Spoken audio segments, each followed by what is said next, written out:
gives substance to everything you might hope for.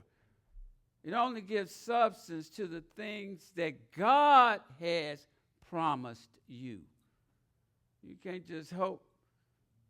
I hope for this. I hope for $1 million. We talked about hoping our favorite team makes it to the Super Bowl, and faith not going to cut it, okay? Faith brings into reality promises of God that we hope for.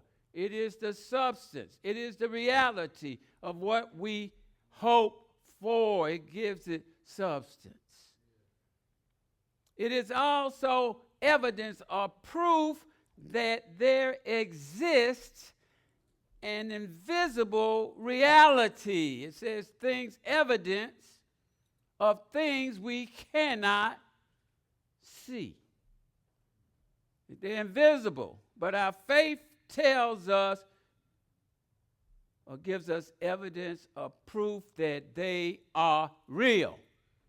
And we talked about some things that we don't see in the natural, which proves there is an invisible reality. A lot of things we can't see. You can't see the sound waves coming from my vocal cords.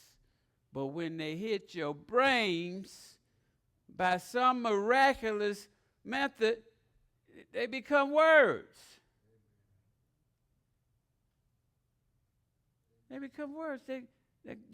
It's just vibrations in the air is all sound is. It's vibrations at a certain frequency, amplitude of the waves. Frequency, how close they are together. Certain frequencies of sound we can hear, and some we can't. There's some light we can see, and some we can't. But it's real. We can't see radiation. Gamma photons, that's light. It can be proved that it's real. Invisible, but real. We don't see electricity, but the light tells us it's real. The light isn't electricity. That electricity has been transformed into a different entity called light that we can see. But we don't see the energy source that creates it. But it's real. There you go. There is an invisible reality in the spiritual realm too. We can't see it, but our faith lets us know that it is real. It is real. Somebody says, seeing is believing. No, not necessarily so. Jesus said, blessed are those who don't see and yet believe because of their faith. Amen? Faith.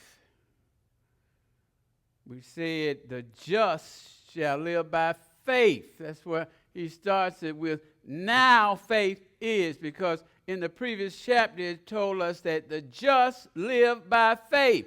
And so what is this faith and what does it do? What is faith and what does it do? And we describe what faith is. A description, not necessarily a definition. Now, some translate it in a subjective sense with assurance and confidence. But I like KJV and the New Living. It says it's the reality of. Amen? Faith allows us to almost touch it, taste it. Somebody said, taste and see that the Lord is good. How do we taste God? By faith. Amen? Taste and see that the Lord is good. Yes, he is. Have you tasted? Have you seen? Through faith? Okay, and we said faith is not the law of attraction. It's not positive thinking. It's not if you believe anything hard enough, which you'll hear the world say that. Or if you believe it hard enough, it's going to come to pass. No, it won't. You can't believe anything hard enough. You can't have enough faith in anything. No, faith is not some type of magic force that I can reach into the universe and pull out whatever I want. That's not faith. Faith gives substance to what God has said is mine. Mainly in his word. Mainly in his word. But he may have whispered to something to you in the night. Somebody told me he gave them a dream they were going to have a baby girl. Okay. That faith, they heard God say that. Not in the Bible, but God said it to them through a dream. You're going to have a baby girl. By faith, they held on to that. They held on to it. They were sharing a story with me. They went to the gender reveal because they didn't know themselves. And they shot blue powders out of the cannon. And they thinking something ain't right. Powder's not right. So I don't know. They don't know. But anyway, they kept them going that way, and they still didn't. They said, God, you know, I felt clearly that you said, girl, girl, girl, girl, girl. I'm confused. I don't get this. Faith. Their faith. They still hadn't lost faith. Even though blue powder pops out of the cannon and all blue stuff, meaning boy, they didn't believe it. Then at the end, they bring out the gifts and they're pink.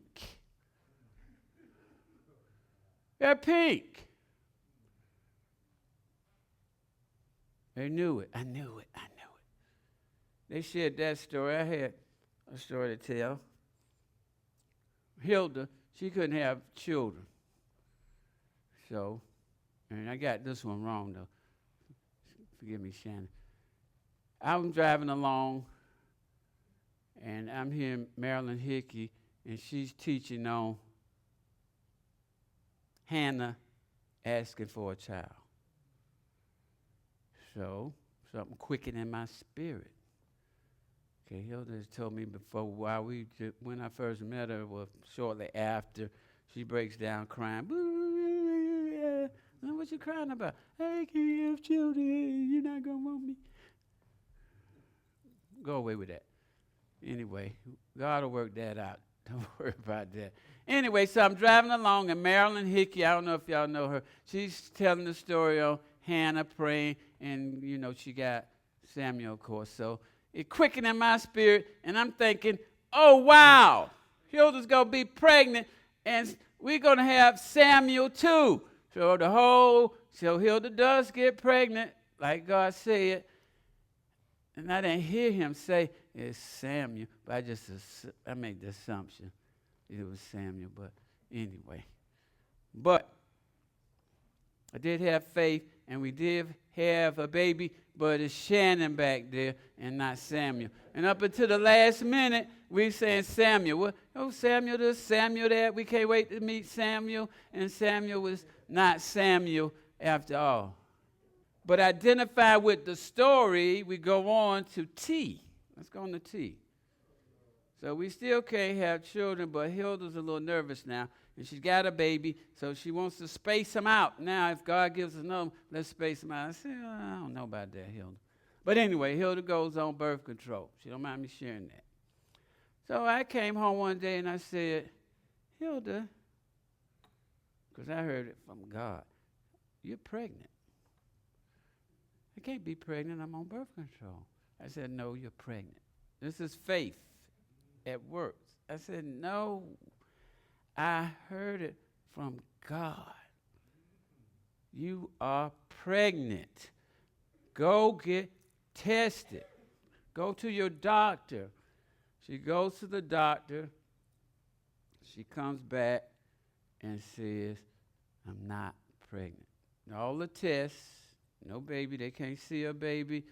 The little pee-pee don't turn green or whatever it was supposed to do. Nothing. No sign of baby. I said, no.